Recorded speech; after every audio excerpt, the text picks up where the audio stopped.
So QuickPlate is a platform that allows people to go online, browse through a list of restaurants near to them, browse through the menus, select what they want, place the order online, pay for the order online, and have it delivered directly to their doorsteps.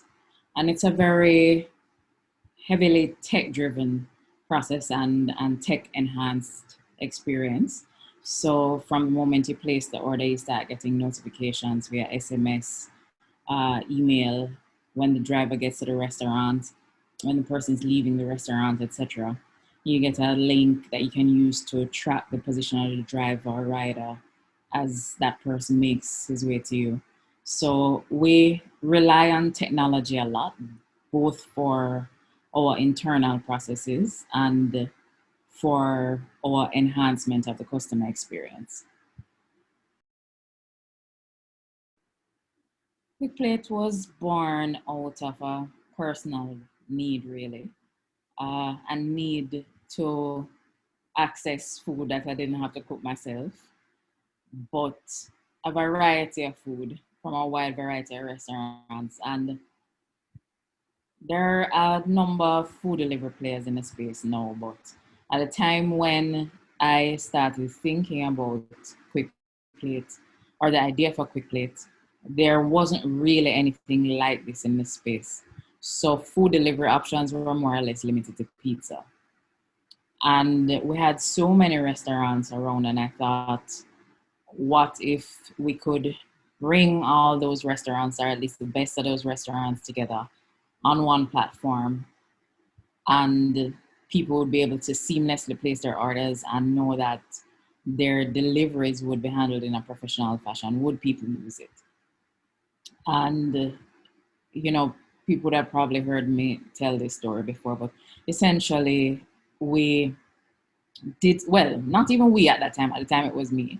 I did some research, sent out a survey to about 50 people, and the feedback was encouraging enough for me to say, I think we're onto something, and I think it could be a worthwhile pursuit. So that was the birth of QuickPlate. Well, for us, I think from the get-go, we were very innovation driven. So we're always thinking, what else can we do? And not all innovation is something that's readily apparent on the customer side. It's not always cool features and bells and whistles on an app or on our website. Sometimes a lot of the innovation that allows for business differentiation actually happens in the back end. What systems and processes are you using for dispatching, for handling of customer service requests and inquiries? A lot of the innovation happens on the back end, but there's also some customer facing innovation too. But we always approach it from the perspective of problem solving, creative problem solving. So we don't introduce something just because it seems cool, just because it's based on a new technology. But where are the issues that we're seeing? Where are the problems that we're seeing? What are the problems we're having internally? What issues have customers raised? And how can we leverage the technology and leverage our creativity to solve these problems in a way that will be well received? So our innovation process, like I said, it's problem and solution driven. And I suppose because my background is in tech, my first inclination is to always look to see how technology can be used to solve the problems that we have. And I think that approach has spread to the team, and a number of the members on our team are also technical people in one way or another. So they themselves are kind of drawn towards technology in terms of solving problems as well. So yes. One thing that is always important for me is keeping up with our industry, not just on a local level, but on a global level. And when I say our industry, I don't even just mean food delivery, but the e-commerce space in general, the logistics space in general. Because today, layman on the outside, we're a food delivery company. But essentially, at our core, what we really are is an e-commerce company and a logistics company that's right now heavily focused on food delivery, but could very well be involved in the online sale and subsequent movement of a number of other things. So I constantly keep my ear to the ground as to what's happening in terms of innovation around the world in those spaces. And I think once you keep exposing yourself to new ideas, to new innovations, to new thoughts that are in the space around how to approach particular problems, it's only inevitable that the wheels will start turning in your own mind and wondering how you can use bits and pieces of the best that you've seen out there and carve it and shape it to make it your own, something that can fit seamlessly within your organization or improved upon by your organization and later implemented. So it's a matter of always staying current, keeping up to date, and allowing myself from time to time just space to think and come up with ideas and allow my mind to roam and jot down things and just freely let the ideas flow, and eventually something will stick. I carry it back and bounce it off whoever it is that's responsible for the space to which, or the area of the business that most pertains to, whether it's operations or marketing, whatever. And we have a chat about it, and once you start knocking heads, the ideas become even better. So a lot of it, like I said, has to do with me constantly exposing myself to what else is happening around the world in our space, and also remaining cognizant of the fact that once you don't keep innovating, you're gonna become stagnant. It's inevitable, and that's something that I never ever want for us. So there's always active innovation and active improvement on an ongoing basis. Well, it it's gonna depend on a number of things. How how we evolve as a country and as a region as it relates to technology and innovation. It's it's going to depend on one, how quickly we can get even more people becoming comfortable with using digital channels to conduct business, to make payments, etc. And the supporting framework that has to be in place for the quick and easy adoption of that.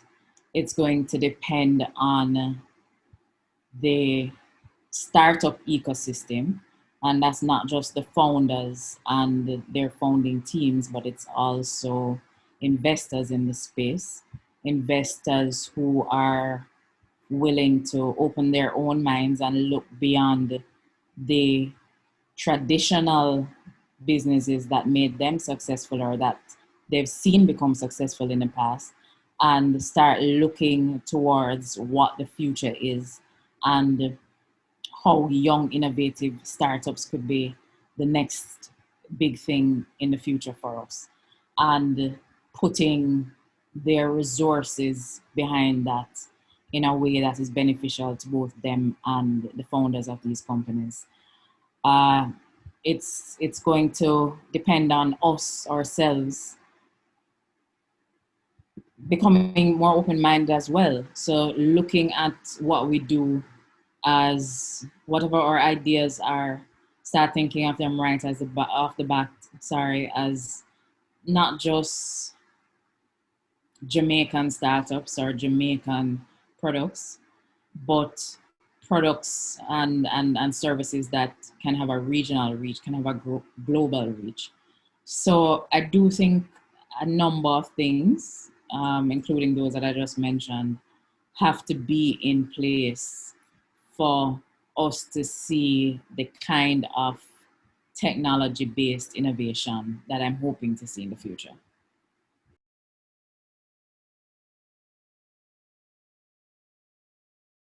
One, I'd say if you want to get into the tech scene or get into the tech space, I would say first find people who are of a similar mind.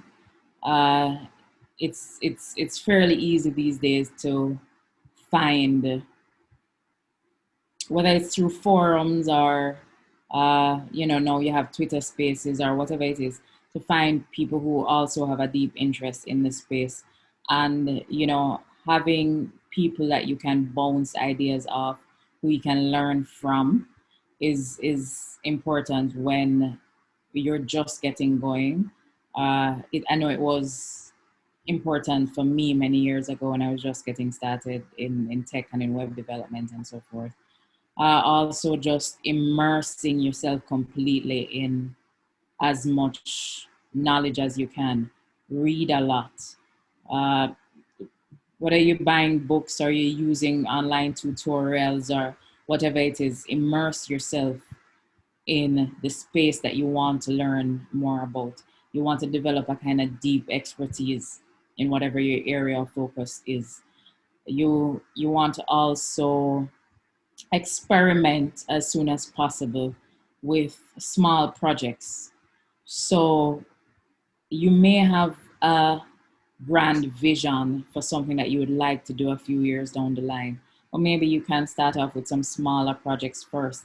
Maybe not even businesses as such, but maybe hobby projects that allow you to develop your tech skill set, or to explore particular technologies. Uh, so yeah, I think that would be a good start. Find the right people, find the right tribe of people. Uh, Immerse yourself in the information as much as possible and the knowledge of what you want to do, and get hands-on and practical with it through various kinds of projects.